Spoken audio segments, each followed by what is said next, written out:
Isa ito sa magandang nabili ko dito sa TikTok, ang folding storage box. Ang nagustuhan ko dito, makapal yung pagka-plastic nito. At marami din siyang bukasan. Dalawa sa gilid at saka yung isa sa pinakantap. Ito yung bukasan sa gilid. Ganito siyang buksan. Ayan. Hilahin mo lang yung bilog dyan sa tabi, tapos yan. Bubukas na yan.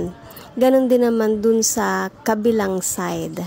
Kaya kung lalagyan nyo siya ng damit, maganda to kasi nga dalawa yung bukasan niya sa gilid. Or kung gusto na naman ninyo is dito sa top, ayan o. Yan yung bukasan niya. Ito ay magandang lagayan ng damit. Magandang lagayan din naman ito ng mga pagkain.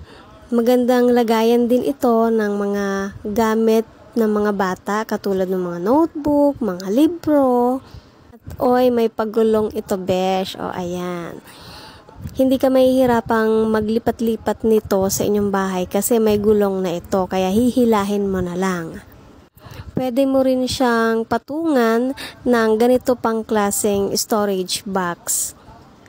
Medyo may kamahalan kapag yung malaki ang o-orderin ninyo. Pero sulit naman.